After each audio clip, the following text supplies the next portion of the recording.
Everyone thinks when a mafia boss stops touching his wife, it's about another woman. They're wrong. When Dae-jung Kim started treating me like a ghost for 21 days, I thought he wanted me gone. I was catastrophically wrong. Someone put a hit on my life, and my husband spent 3 weeks systematically destroying every threat without telling me a single word. Tonight, I'm wearing the most dangerous dress I own, and in the next 30 minutes, you're going to watch a marriage that was seconds from death come back to life in the most explosive way possible. If you've ever loved someone so much that silence almost killed it, stay with me. This gets intense. And I promise, you'll understand why some marriages are worth burning down walls to save. The penthouse overlooking Elliott Bay was a prison disguised as paradise. Sienna Monroe stood before her floor-length mirror, adjusting the emerald silk dress that clung to every curve like a weapon. The slit reached mid-thigh. The back dipped dangerously low. The neckline promised everything. She wasn't dressing for her college reunion. She was dressing for war. 21 days of silence. 21 days of living with a ghost who shared her 12,000-square-foot penthouse but wouldn't touch her skin. 21 days since she'd overheard Dae-jung Kim on that phone call, his voice cold as winter steel. I don't care what it takes. End it, before she finds out. She'd assumed the worst, assumed she was what needed ending. But here's where it gets crazy. The guest suite door opened, footsteps in the hallway, that particular weight of presence that made air pressure shift. Dae-jung Kim didn't enter spaces, he conquered them. 6'2" of controlled power in a charcoal Tom Ford suit. Black hair styled back, emphasizing sharp cheekbones, a jaw that could cut glass, and those eyes, dark, dangerous. Eyes that used to devour her whole and now barely glanced her direction. You're going out. Not a question. A flat observation. Howard University reunion. You said you'd come 3 months ago. That was 3 months ago. Before the silence. Before the distance. Before this frozen wasteland. I'm going anyway. She expected him to leave. Instead, he stepped closer. The scent of sandalwood and expensive secrets wrapped around her. Not in that dress. Sienna's hand froze. She turned slowly. Excuse me? You heard me. Change. 21 days of cold shoulders and now he wanted to issue commands? I'm not changing. Sienna. Her name was a warning. The voice he used on men who owed him blood. That dress is inappropriate. For what? Being seen? Being remembered? Being anything other than the ghost you've turned me into? And this is the moment everything explodes. You think I haven't been paying attention? His voice dropped to something dangerous. I know you take your coffee at 6:15 every morning. Black, no sugar, standing by the east. Windows. I know you're on chapter 7 of your manuscript, the scene where your protagonist realizes she's been running from the only person who truly sees her. I know you bite your bottom lip when you're thinking. I know you haven't been sleeping. Your light stays on past 2 a.m., and I know that dress is for someone else's eyes, not mine. The air crackled with 3 weeks of unspoken words and untouched skin. You're right, Sienna said softly, dangerously. It's not for you.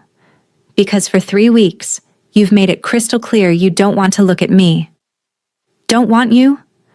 The laugh was harsh, broken. Sienna, not wanting you would be easier than breathing. Not wanting you would save us both. From what? From me. From what I am. The enemies I've made. The blood on my hands that never washes clean. Wait for it. His hand lifted, cupped her face with devastating gentleness. The Takahashi Syndicate is moving on the port routes. The Volkov Brotherhood wants my territory. And the Reyes Cartel? They know about you now, Sienna. They know you're the one thing in this world I can't afford to lose. So they're coming for you. And I thought if I could make you hate me, push you far enough away, Maybe you'd leave. Maybe you'd be safe. Sienna's breath caught. That phone call. End it before she finds out. I was ending a contract on your life. Before you found out someone had put one there. The word mine hit her like a physical thing. Possessive. Absolute. Everything she'd been craving for 3 weeks of starvation. You could have told me. And made you a conscious target instead of an ignorant one? He shook his head. I'd rather have you hate me and alive than love me and dead. That's not your choice to make alone. Her hand covered his. I'm your wife, Dae-jung. Not your responsibility to manage, your partner, your equal. And you took that away when you decided silence was protection. I know. Raw. Broken. I know, and I'm sorry. But tonight? His gaze dropped to her dress, something heated and hungry flashing across his face. Tonight you're not going to that reunion looking like every man's fantasy unless I'm standing beside you, making it clear whose fantasy you actually belong to. Possessive much? With you? Obsessively. Dangerously. Completely. He leaned in, mouth hovering above hers. So yes, Sienna. Wear the dress. Drive every man in that hotel insane. But no, I'll be right there, making sure everyone understands. His lips brushed hers. That you're mine. But nobody tells you what happens when a mafia boss decides to reclaim his wife in public. The Fairmont Olympic Hotel glittered like a jewel box of memories and expensive regrets. Sienna walked through the grand ballroom with Dae-jung's hand possessive on the small of her bare back. A brand of heat that announced ownership to everyone. And everyone glanced. The emerald dress moved like liquid sin. But it was the man, beside her, commanding, dangerous, devastatingly beautiful, who stopped conversations mid-sentence. Sienna Monroe? A woman approached, eyes calculating as they swept over Dae-jung. Oh my God, and this must be the mysterious husband. Kim Dae-jung. His handshake was firm enough to make her eyes widen. I've been looking forward to meeting the people who knew her before she became mine. Deliberate, territorial, absolutely effective. Women's gazes shifted from appreciative to envious. Men's interest cooled under Dae-jung's stare that promised consequences. Here's what nobody tells you about territorial men. We need to catch up. What have you been doing? I got married. Dae-jung's thumb traced circles on her spine. Built a life in Seattle. Started writing. Writing? What kind? Romance. Dae-jung answered before Sienna could. She's brilliant. Her manuscript is going to devastate the industry. Sienna's heart stuttered. He'd read her work? During 3 weeks of silence, he'd been reading her words. And what do you do, Mr. Kim? A man joined, his gaze lingering on Sienna's neckline too long. Dae-jung's hand tightened imperceptibly. Import, export, international logistics, maritime trade routes. Technically true, minus the underground networks and territory wars. The man shifted uncomfortably. Sounds lucrative. It allows me to give my wife everything she deserves. Dae-jung pulled Sienna closer, lips brushing her temple. Including my complete attention and protection. The message was clear. She's taken. She's treasured. And I'm dangerous. But wait. This is where possessive becomes dangerously sexy. You're enjoying this, Sienna murmured as they swayed on the dance floor, no space between their bodies. Watching men realize they never had a chance with you? Absolutely. His mouth grazed her ear. Watching them understand this. His hand slid lower, near the slit revealing her thigh. Is mine to touch, and theirs to only dream about? Even better. You're territorial. With you. Primitively so. He spun her, then pulled her back against his chest. 3 weeks of not touching you nearly killed me, Sienna. Every morning watching you in that silk robe. Every night knowing you were in our bed while I was exiled. Hearing you through the walls. Knowing you were close but completely out of reach. You could have touched me. Any night. And put you in more danger? The Takahashi made their move because they thought I was distracted, vulnerable. His arms tightened. But they underestimated how far I'd go to eliminate threats to what's mine. I've spent 3 weeks systematically destroying every person who thought they could use you against me. Sienna turned in his arms, searching his face. Destroying how? Not with bullets. He read her concern. With information, leverage, economic warfare that makes death look merciful. The Takahashi lost their shipping contracts. The Volkovs lost their banking access. And the Reyes. His jaw hardened. They lost people who thought loyalty was negotiable. And now? Now you have a security team you'll never see, but will always be there. Now every transaction includes your safety as non-negotiable. Now. He cupped her face with both hands. Now I'm done protecting you by pushing you away. I'm keeping you close, keeping you informed, keeping you mine in every way that matters. Good. Sienna rose on her toes. Because I'm done being kept in the dark. Done being protected like I'm fragile. I knew what I was marrying into, Daejung. I chose you knowing the danger. The difference is, I chose to face it with you, not hide from it alone. His kiss was possession and apology and promise. Deep. Consuming. The kind that made the ballroom disappear. When they pulled apart, his forehead rested against hers. Let's go home. The reunion is over for us. His thumb traced her bottom lip. I've spent 3 weeks starving for you, Sienna, and I'm done being patient.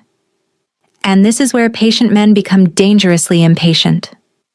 The penthouse had never felt more like home than when Daejung closed the door and immediately pressed her against it, his mouth claiming hers with 3 weeks of pent-up hunger. The emerald dress was expensive, beautiful, and absolutely in the way. Daejung, I've watched you in this dress all night, watched every man want what's mine, watched you move like art and sin and everything I've been dying to touch. His hands found the zipper, drew it down with agonizing slowness, and now I'm going to worship every inch of skin I've been forbidden to taste for 3 weeks. He lifted her, her legs wrapping around his waist as he carried her to their bedroom. Their bedroom. Not the guest suite, not the exile, and laid her on silk sheets that still smelled like both of them from before the silence. I love you. The words fell like a confession.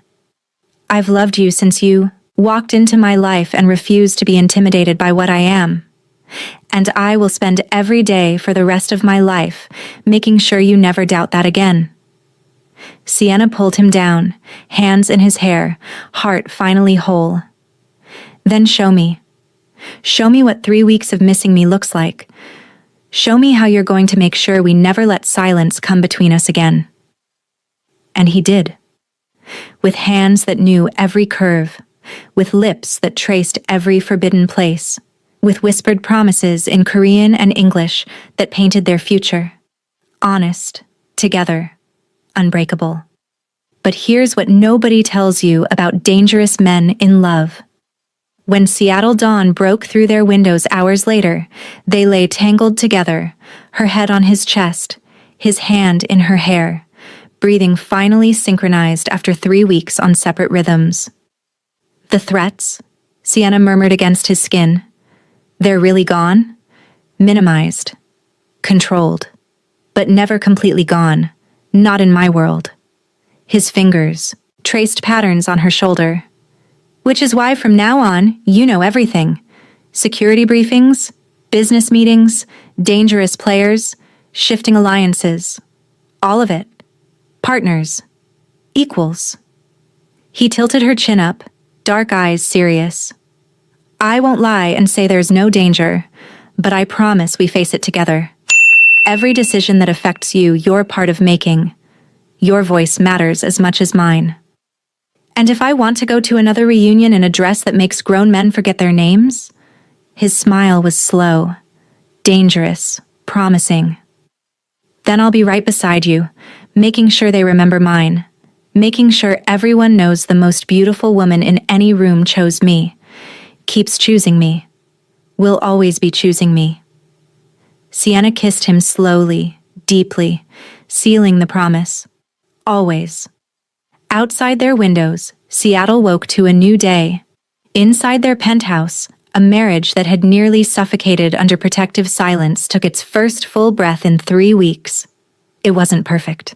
Daejung's world would always carry shadows. Sienna's independence would always push against his protective instincts. But here's the truth nobody wants to admit about real love.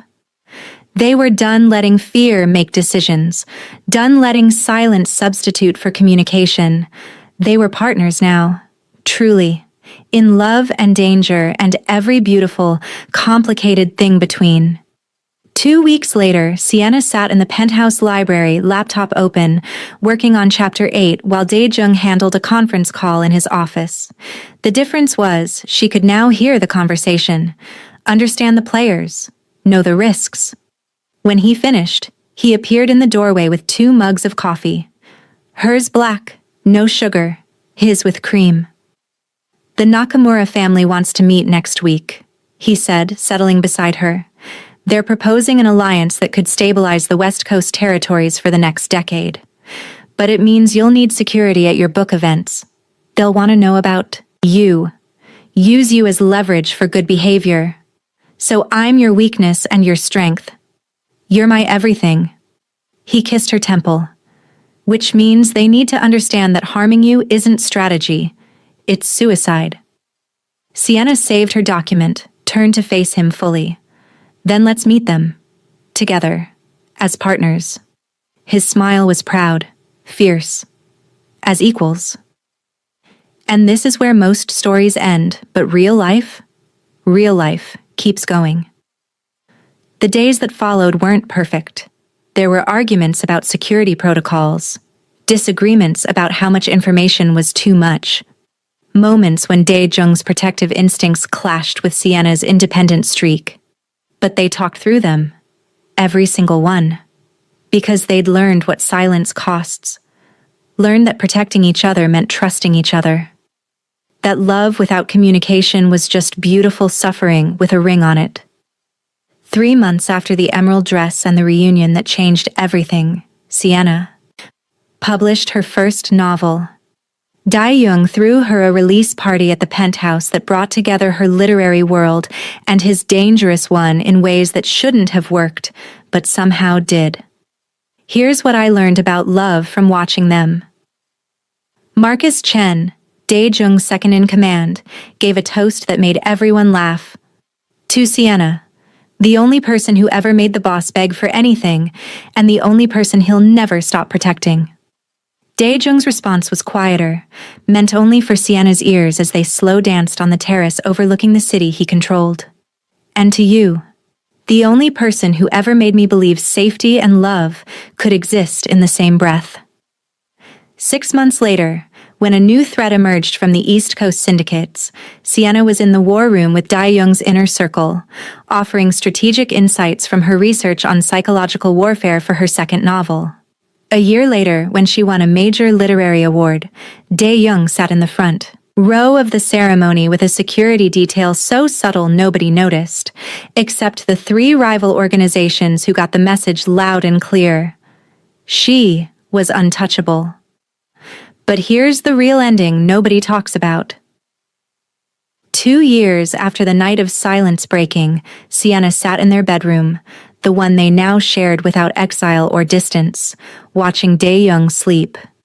His arm was wrapped around her waist even in unconsciousness, that possessive touch that once terrified her, now the most comforting thing in her world.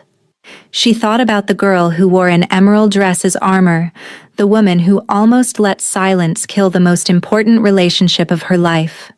The wife who learned that real partnership means facing danger together, not hiding from it alone. Marriage to a dangerous man wasn't what romance novels promised. It was harder, more complicated, required constant communication and trust that most people never build.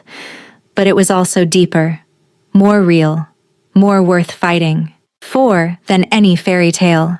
Because in a world where loyalty was currency and trust was survival, they'd built something unbreakable, a marriage that refused to die, even when everything tried to kill it. And that was worth every moment of silence they'd survive to find their way back to each other. If this story reminded you that real love isn't about perfect moments but about choosing each other through the imperfect ones, hit that like button. Share this with someone who needs to hear that communication saves what silence destroys. And remember, the strongest relationships aren't the ones that never break. They're the ones that refuse to stay broken. Subscribe for more stories about love that fights back, marriages that survive impossible odds, and the kind of devotion that makes dangerous men go to war. Until next time, keep choosing love over fear, truth over silence, and partnership over protection. Peace.